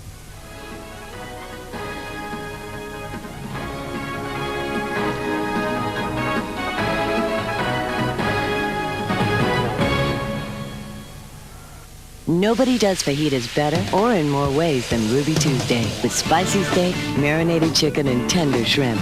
And now Ruby Tuesday even does turkey and fresh steamed vegetable fajitas, as well as a steak, chicken, and shrimp combo called the Triple Play. Served sizzling hot with warm tortillas and all the trimmings. Okay, chicken fajitas. Wow, that smells great. They're hot. She said it was hot. Ruby Tuesday. Perfectly polished, completely casual.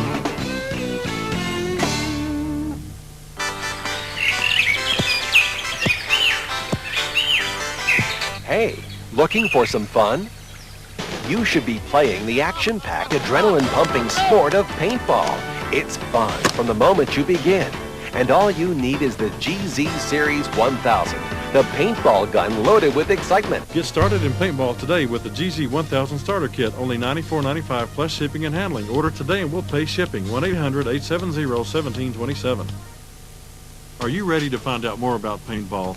Where are the paintball fields? When is the next tournament? Who do you call for supplies? It's here, the Paintball Information Kit. Order now and get 2 National Paintball magazines, 2 National Paintball newspapers, plus $50 in discounts on paintballs, paint guns, and safety equipment. You get all this for only $12.95. This is a limited offer. Call 1-800-870-1727. Call today.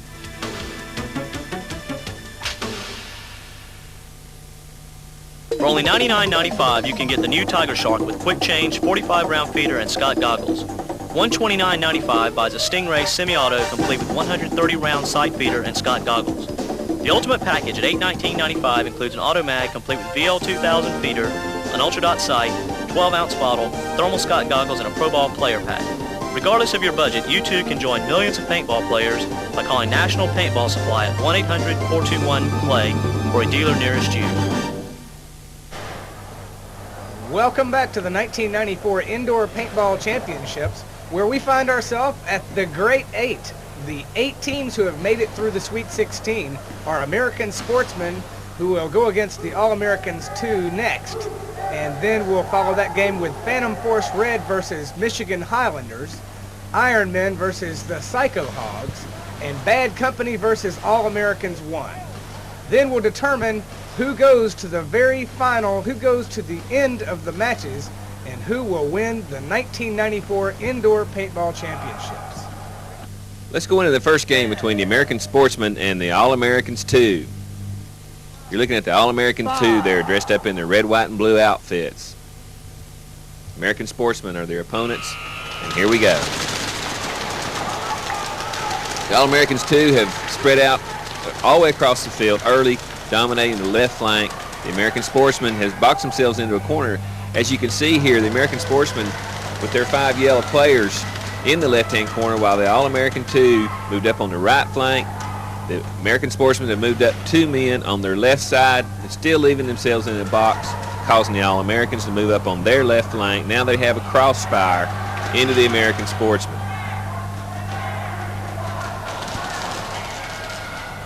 As we go into the game, the All-Americans, a veteran team, against the American Sportsmen, a team new to the major tournament circuit. The All-Americans have kept fire on the flag, and the first American Sportsman has gone down. American Sportsmen are the underdogs. The All-American 2s know that. American Sportsmen are going to have to make the grab.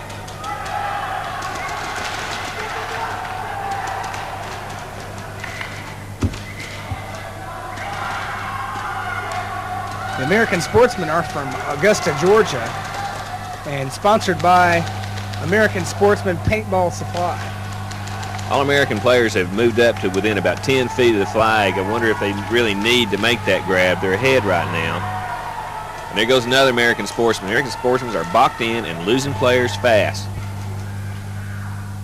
Well, when you go against the All-Americans, that sometimes happens, Randy. There, the All-Americans have got the flag. They really don't have to do anything else to win this game. They can fall back, but they're going to go ahead and finish them off. And I've told you over and over how the All-Americans move together. And here they go. They're going to go in, take out the American Sportsmen, and hang the flag. If everything's going to score like it looks like the All-Americans have just maxed the American Sportsmen. I believe they have. And there you see the score, indicating that the All-Americans have indeed maxed out the American Sportsmen. They get the elimination points of 25, the flag grab of 10, flag possession at the end of the game for 15 points, and also the flag hang for 25 points. This gives them the victory points. They score a maximum score of 100 points. The American Sportsmen score 0. After the elimination of the American Sportsmen by the All-Americans 2 comes Game 2 in the Grade 8. Phantom Force Red versus the Michigan Highlanders. And so, Phantom Force Red and Michigan Highlanders set to go. Both teams deployed. Phantom Force Red is sponsored by Paintball Consumer Reports International. Michigan Highlanders sponsored by Vince Predator Tactical Vision. Both teams have taken their positions. Randy, take us through this. Well, on the game board web, you can see that the Phantom Force have spread their wings, but they've lost their left flank. The Michigan Highlanders have set up in a 2-3 with a 3 in the center. Michigan Highlanders are the underdog team, and this is really an advantage for them to get ahead early in the game. But they'll still have to attack. They'll have to be the aggressor, is that correct? Well, they're already ahead. They don't have to be the aggressor anymore because they're ahead. So the aggression is triggered by being tied with the team who's ranked ahead of you. But that won't stop Phantom Force Red. They'll come on in and they'll go for the points. Phantom Force Red is an up-and-coming team, soon to be professional, I would think. Randy, don't you think they'll be a force to be reckoned with here in the next year or two?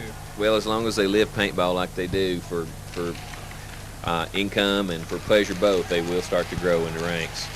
Well, I had an opportunity to talk to Shannon Mahone, who was the Top Gun winner, and John Petzel the other day, and they really do live paintball.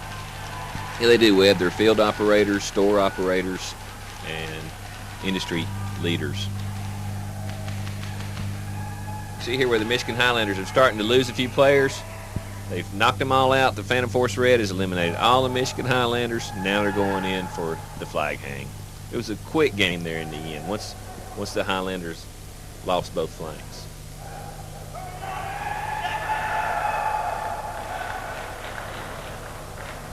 So Phantom Force, the referee's checking to see if there's any paint on him. He'll hang the flag and get the points.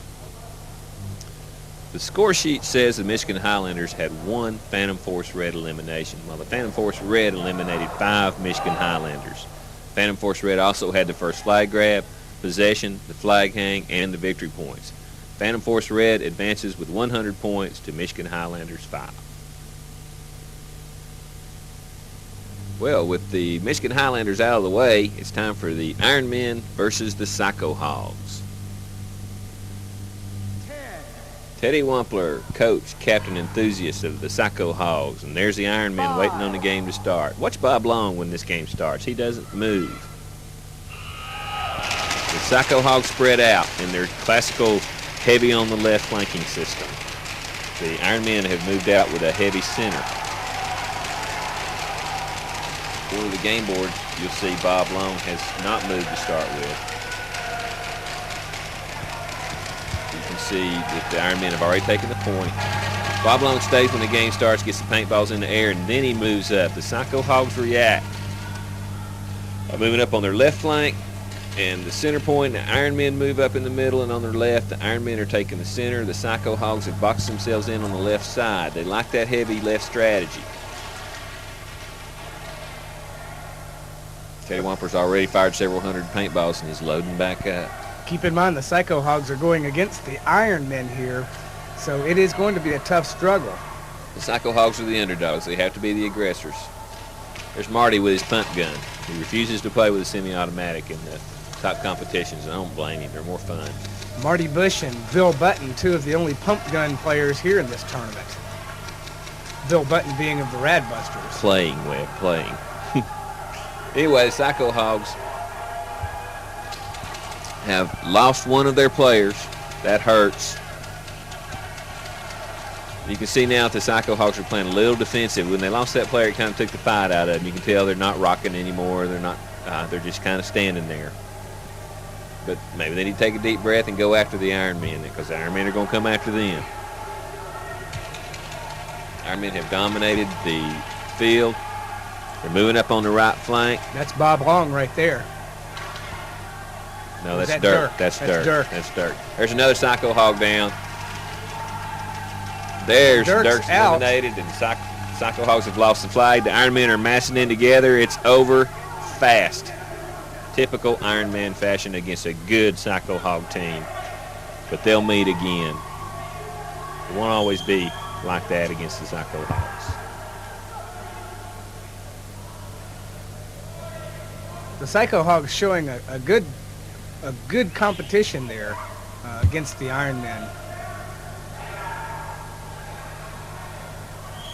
Iron Men came to win this thing. So did the Psycho Hogs. And here's the score between the Iron Men and Psycho Hogs. The Iron Men, 25 points for eliminating all of the Psycho Hogs, 10 points for the flag grab, 15 for the flag possession at the end of the game, and 25 for the flag hang. That gives them more points than the Psycho Hogs, so they earn the victory points with a final score of 100 for the Iron Men and 5 for the Psycho Hogs. Let's check our progress on the Grade 8. With the Psycho Hogs eliminated, the next game is Bad Company versus All-Americans 1. You're looking at the All-Americans and Bad Company, two super teams. The game is on. You can see that Bad Company and All-Americans both spread their wings across the field as quick as possible. These two teams are very strong teams.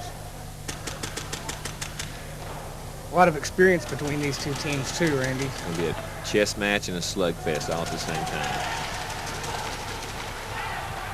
The All-Americans have set up in their traditional format, a little bit heavy on the right.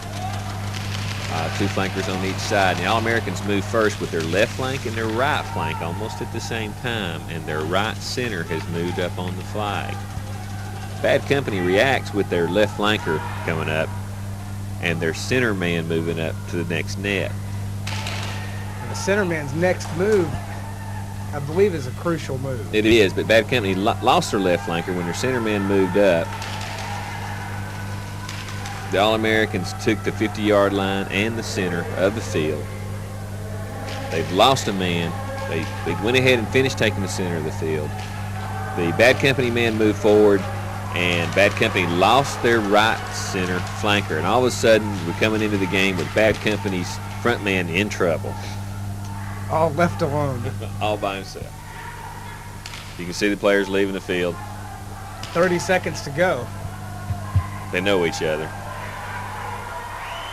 30 seconds to go. Bad Company has to move up.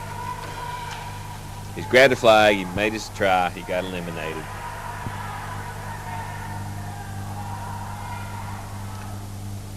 It was a tough game. All-Americans got the flag, and they're going to go for the hang. They don't need it.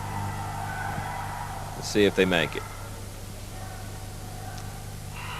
Okay, touchdown. No. Yes, Ultimate Yes, Al gave it to him. He does Yes. give it to him. Yes. And so Ultimate Al gives the flag hang to the All-Americans. The final score, All-Americans won 100 and Bad Company 15. We'll be back with the semifinals right after this message from our sponsors.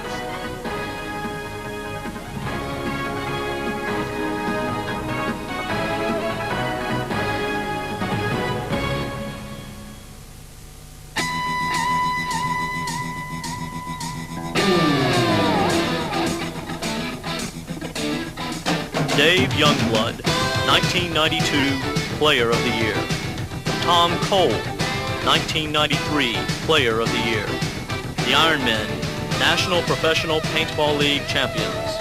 The best paintball players in the world shoot the best paintballs in the world. Pro Ball, it's the paintball the pros use.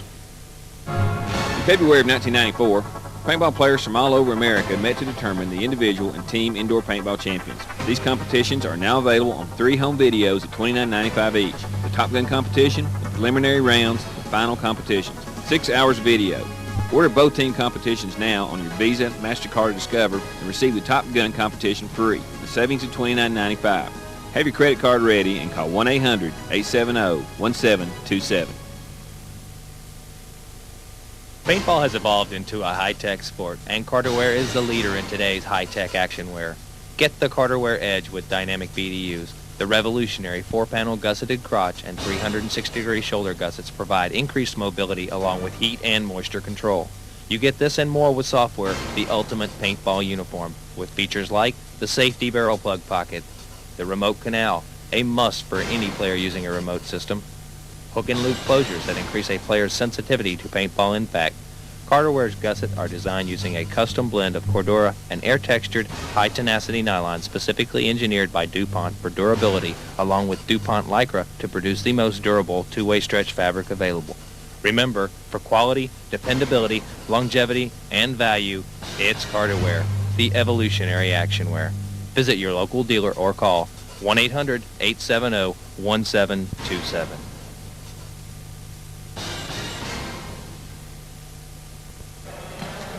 And we're back here at the 1994 Indoor Paintball Championships. And Randy, after it's all been said and done, we have our final 4 teams. The All-Americans 2 will be taking on Phantom Force Red, and All-Americans 1 will be taking on the Iron Men. And we're ready for our first game between Phantom Force Red and the All-Americans 2. You're looking at the All-Americans 2 there, again with their red, white, and blue ties, and Phantom Force coming out of the slot.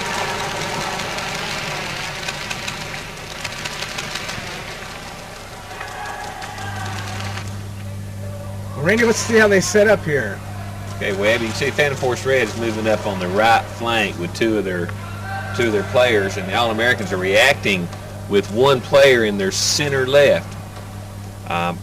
But what he's going to do, I'm not sure, but he looks like he's about to make a move. The All-American 2 team is putting a little pressure on the center from their left center side. Both these teams are superior teams in the industry. The All-Americans 2 are ranked a little higher than Phantom Force right now. There's the man that you were talking about making a move. He's working his way towards the center of the field. He's been working that bunker all day long.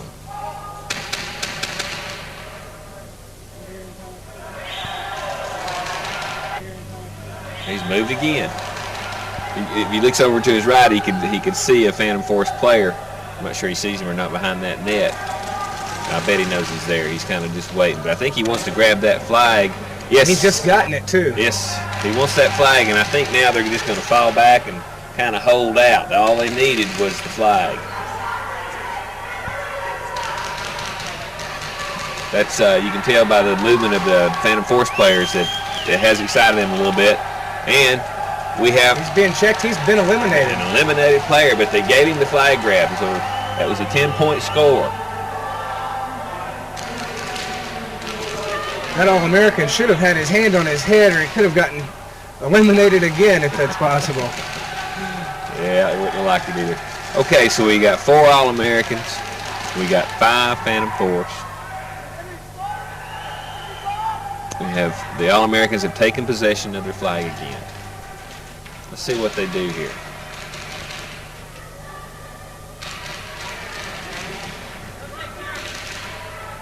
Remember now, all they have to do is win the game.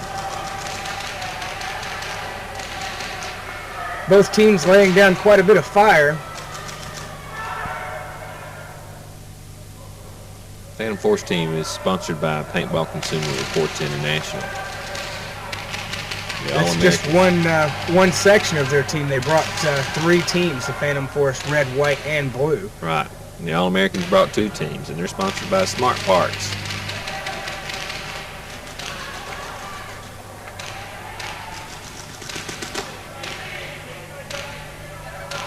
Neither one of these teams want to lose another player.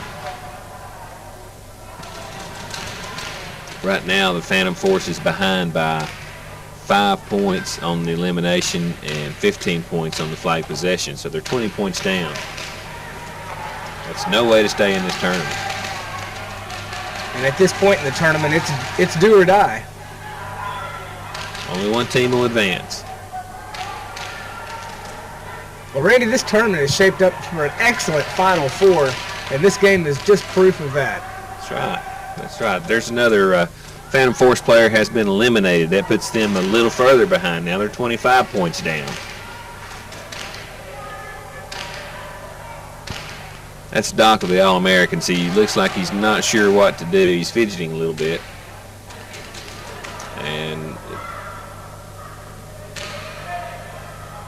looks like the Phantom Force players just really zeroed in on him.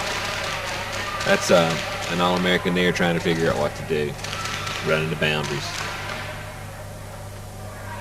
It's a little tough with this field being as symmetrical as it is to find people sometimes. Sometimes you'll see a bulk loader sticking out, or a barrel, or a knee, or a foot. Whatever you see, you shoot at. That's right. Any part of their body that gets hit is an elimination. Referees have done an excellent job in this tournament, too.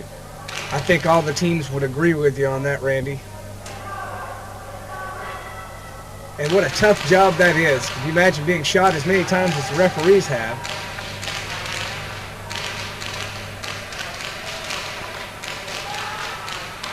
All-Americans just have to buy time. If they can just stay where they are and not get eliminated. That's not what the Phantom Force has on their mind. There's a good shot of a reload. The equipment has advanced in technology over the last few years to where you could actually break a gun down in the field and fix it right there during a tournament. As long as you don't use any tools. Right, as long as you don't use any tools. But the guns have been designed now where you don't need tools, isn't that right? Well, if you keep it tuned up, you can walk on there with it ready to play and leave it that way the whole game.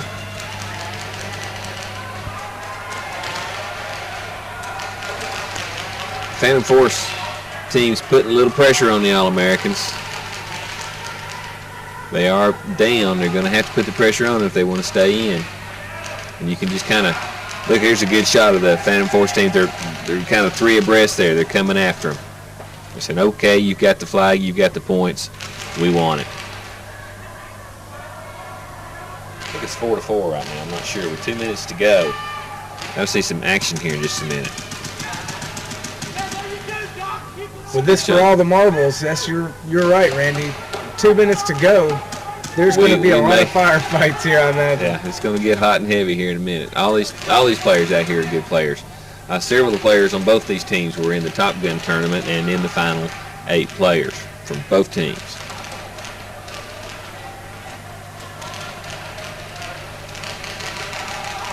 And there's another eliminated All-American. The flag. That might turn the tide. That 15-point possession now is up for anybody's grab.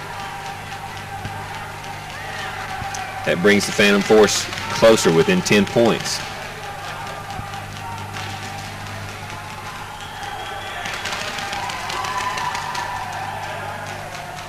That was quite a charge.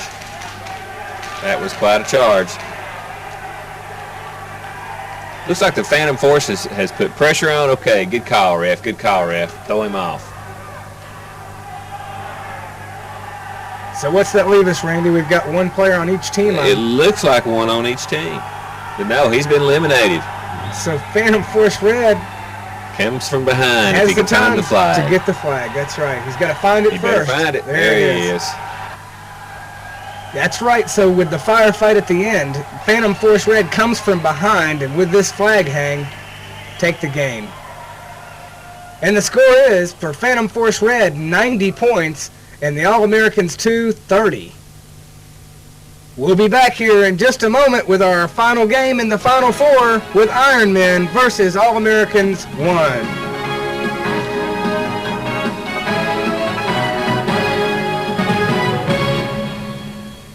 Are you ready to find out more about paintball? Where are the paintball fields? When is the next tournament? Who do you call for supplies? It's here, the Paintball Information Kit. Order now and get 2 National Paintball magazines, 2 National Paintball newspapers, plus $50 in discounts on paintballs, paint guns, and safety equipment. You get all this for only $12.95. This is a limited offer. Call 1-800-870-1727. Call today.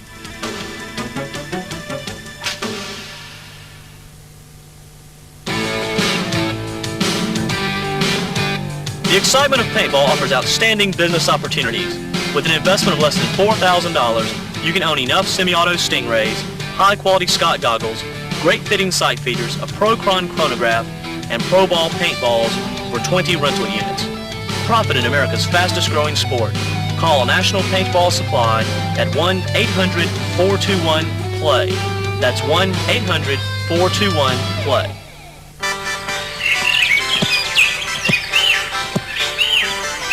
Hey, looking for some fun?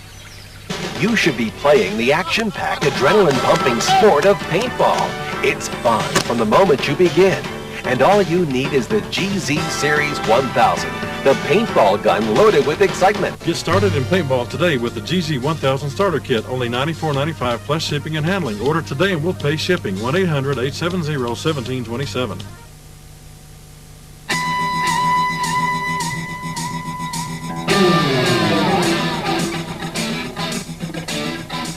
Dave Youngblood, 1992 Player of the Year. Tom Cole, 1993 Player of the Year. The Ironmen, National Professional Paintball League champions. The best paintball players in the world shoot the best paintballs in the world. Pro Ball, it's the paintball the pros use.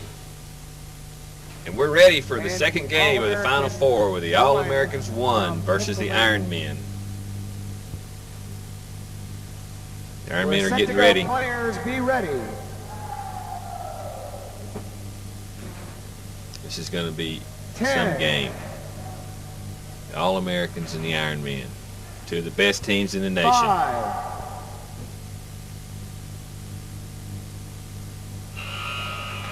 And they're off. Ironmen spread out the way they normally do. Bob Long stays at the line and throws paint until everybody gets set, and then he moves up in his traditional spot in the Flying Dutchman. The All-Americans react after they see the center Ironman move toward the flag like he always does. Ironmen move up on the left flank. They go in a double charge. Ironmen have always put pressure on the flag this whole tournament early. The same player. But if he's not careful, he'll be in a crossfire by the All-Americans. You see the All-Americans there trying to decide what to do. Got an Ironman, he knows he's moved up. You know, early in the tournament he can move up like that, but moving up like he has against the All-Americans is going to be a problem. He may find himself trapped. The pressure's on both these teams right now because this is the final game of the Final Four. Whoever wins this game goes on to meet Phantom Force Red. These teams compete a lot of times for large dollar purses, and this time they're really just competing for the prestige.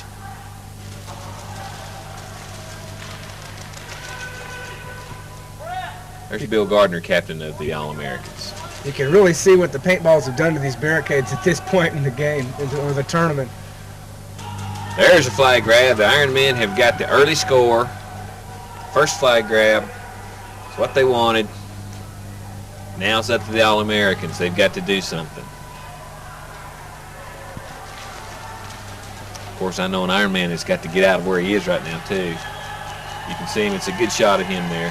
And the All-Americans are moving up, and Bob Long has been eliminated. They've lost their leader now. This is going to be tough. That's one of the first times I've seen him walk out of here. And there's Dirk looking at his gun. The All-Americans have put some pretty steady fire on him. Now this is interesting now. With Bob Long out of the game, he is a tremendous leader for this team. It's going to be interesting to see what happens here. These Ironmen are all good players. They're going to be all right. But you can see where the All-Americans have kind of closed in on them. Okay, now you've got the flag. Get out of that hole. Looks like the crowd has sided with the All-Americans. See how they've eliminated Bob Long. That's tough to do. Think thin there, Diggy. Dirk's trying to figure out how to help him.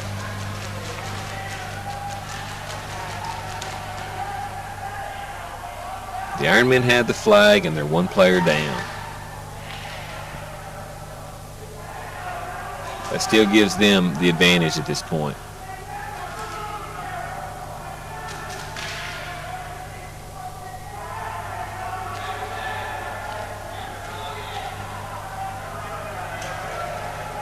Everybody's sort of dug in, just waiting to see what the other team is going to do. Now some firefights. That's a good shot. Some of the players. That All-American didn't realize there was an Ironman right 2 barricades over. 2 barricades over. That's what I like about this game board.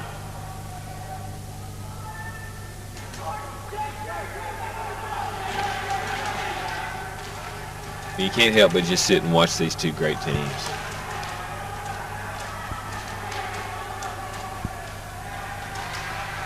Okay. We'll change in position. Whoa, why don't you just change places? Referees are working hard here. He got an eliminated player. Iron Man out. Dirk has been eliminated. That was a good move by the All-Americans. Super move. One of the All-Americans has been taken out, and now Doogie's been taken out. Two Iron Men and one All-American have gone down in the past few seconds. The Iron Men have given up possession of the flag, and the All-Americans are swarming. All-Americans now have possession of the flag. They've got the Iron Men pushed into a corner. The tide has turned in this game. The All-Americans now have the momentum. That's Marty with his punt gun fighting off several people with semi-automatics. And the All-Americans have no mercy. The All-Americans are going to win it. The game is over. Unbelievable. The Iron Men not making it into the final game. I don't think there's a spectator or a player in this arena that thought that could happen. Not many people get to see the Iron Men get defeated. Look at this. Now that's some celebration there.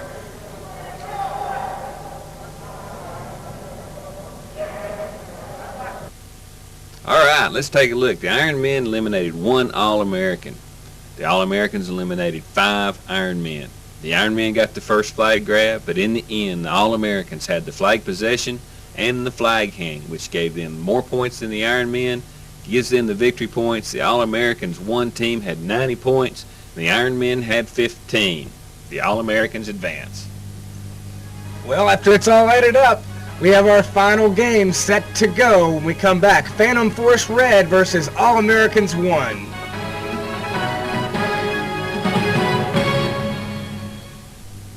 Paintball Consumer Reports International is a monthly newspaper dedicated to providing consumers with honest evaluations of paintball products.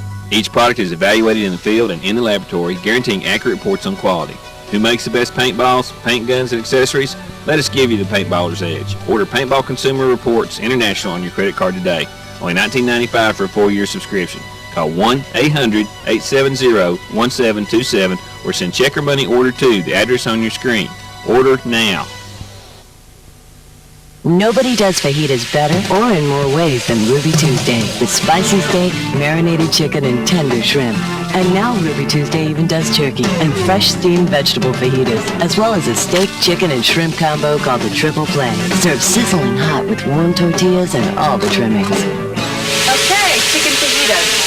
Wow, that smells Careful, they're hot. Oh, she said it was hot. Ruby Tuesday, perfectly polished, completely casual. Paintball has evolved into a high-tech sport, and Carterware is the leader in today's high-tech action wear. Get the Carterware Edge with dynamic BDUs. The revolutionary 4-panel gusseted crotch and 360-degree shoulder gussets provide increased mobility along with heat and moisture control. You get this and more with software, the ultimate paintball uniform, with features like the safety barrel plug pocket, the remote canal, a must for any player using a remote system, hook and loop closures that increase a player's sensitivity to paintball impact. Carterware's gussets are designed using a custom blend of Cordura and air-textured, high-tenacity nylon specifically engineered by DuPont for durability, along with DuPont Lycra to produce the most durable two-way stretch fabric available. Remember, for quality, dependability, longevity, and value, it's Carterware, the evolutionary action wear. Visit your local dealer or call 1-800-870-1727.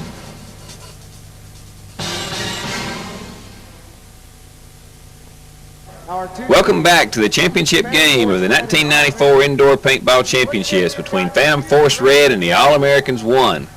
Phantom Force is sponsored by Paintball Consumer Reports, and the All-Americans are sponsored by Smart Parts.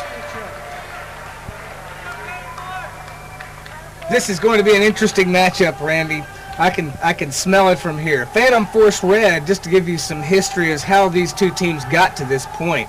Phantom Force Red beat Team Extreme Center and Michigan Highlanders, and then in their last game prior to this, they beat the All-American 2 team. All-Americans 1 has beaten Section 8, and in an excellent game, beat Bad Company. And their game prior to this, a shocker, they beat the Iron Men. So after the referees get everyone set, we'll be ready to start this game. The All-Americans are one of the top professional teams in the country today, and Phantom Force is one of the top amateur teams. And this game, our final game in the 1994 Indoor Paintball Championships, is underway. Both teams have set up in traditional formats with the All-Americans kind of heavy on the left and Phantom Force kind of heavy on the right. Phantom Force is making the first move. They've moved up their left flanker and they've moved up their center right. The All-Americans have answered with the same answer every time that they've played, which is pushed heavy on the left-hand side. The All-Americans are also pushing on the center, and the All-Americans are the top-rated team. The Phantom Force has to come get them, but it looks like the All-Americans are setting up and moving on the flag. Watch this center player as we get into the game now. And this is the Phantom Force team watching the All-Americans trying to decide what they're going to do. Still got 5 of them out here. Yeah, at this point we don't have any eliminations. No, but the guy on this lower right-hand side is getting a lot of pressure from the All-Americans. There was the guy that I circled. Really, there he is. I knew they'd get him. They've been working on him real hard there. The Phantom Force has lost their first player. They've lost their right flanker. So the All-Americans have the upper hand at this point, 5-4. And they are advancing on the flag. The All-American center lineman is advancing on the flag aggressively. They do have the lead at this point. If they wanted to, they could fall back. And there goes another Phantom Force player. It's 5-3 now. The All-Americans know they're getting close. I think they came into this game a lot more pumped up than Phantom Force Red did. All right, they've got the flag. They've got the flag. A quick paint check here to see if he gets the points. Refs are doing a good job. There's a third Phantom Force player down. I think it's going to be a feeding frenzy. The All-Americans, when they know they've won, they get real brave and they move on in. But don't count out Phantom Force Red at this point because there's some good players on that team. Yeah, there are, but I think they just lost another one. That's it. Yep. That's it. So the momentum swung towards the All-Americans. I believe we have a new indoor paintball champion. With 25 seconds to go. And there's the hang. And an excited All-Americans team. They've worked hard all day. They've played about 9 games over the weekend against good competition. They deserve this victory, and they deserve to celebrate. And so do the referees. They've had a long, hard weekend. We want to thank Ultimate Al Schofield, Vern Perkins, and Jeff Johnson, Ronnie Greer, and Jack Kirby for the fine refereeing job they did this weekend. It's been some tough competition here all weekend. It all boils down to this. The All-Americans won, take it all. 44 teams to this point. What an excellent weekend. And now it's official. The All-Americans 1 team comes away with 25 points for elimination, 10 points for the flag grab, 15 points for the flag possession, and 25 points for the flag hang. This gives them the victory points for a total score, a maximum of 100 points, whereas the Phantom Force Red team comes away empty-handed with 0. But let me tell you something, folks. This Phantom Force team is a team to be reckoned with in the future.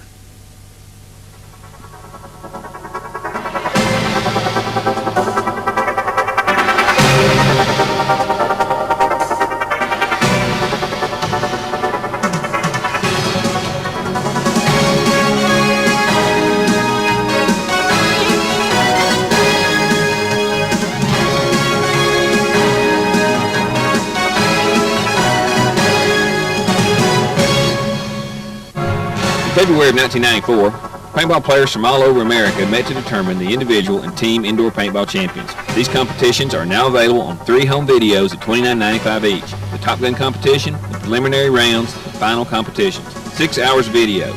Order both team competitions now on your Visa, MasterCard, or Discover and receive the Top Gun competition free. The savings of $29.95. Have your credit card ready and call 1-800-870-1727. Paintball Consumer Reports International is a monthly newspaper dedicated to providing consumers with honest evaluations of paintball products. Each product is evaluated in the field and in the laboratory, guaranteeing accurate reports on quality. Who makes the best paintballs, paint guns, and accessories? Let us give you the paintballer's edge. Order Paintball Consumer Reports International on your credit card today. Only $19.95 for a 4-year subscription. Call 1-800-870-1727 or send check or money order to the address on your screen. Order now.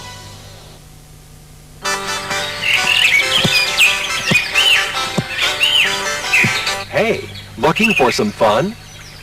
You should be playing the action-packed, adrenaline-pumping sport of paintball. It's fun from the moment you begin. And all you need is the GZ Series 1000, the paintball gun loaded with excitement. Get started in paintball today with the GZ 1000 Starter Kit, only $94.95 plus shipping and handling. Order today and we'll pay shipping. 1-800-870-1727. Are you ready to find out more about paintball? Where are the paintball fields? When is the next tournament? Who do you call for supplies? It's here, the Paintball Information Kit. Order now and get 2 National Paintball magazines, 2 National Paintball newspapers, plus $50 in discounts on paintballs, paint guns, and safety equipment.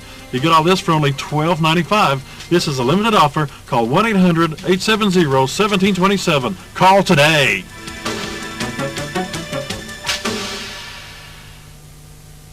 We hope you enjoyed watching the 1994 Indoor Paintball Championships. If you would like to participate in the 1995 Indoor, or would just like more information on the exciting sport of paintball, please call Splat One Adventures at 615-525-6831. For Randy Baxter, this is Webb Sanderson. See you in the woods.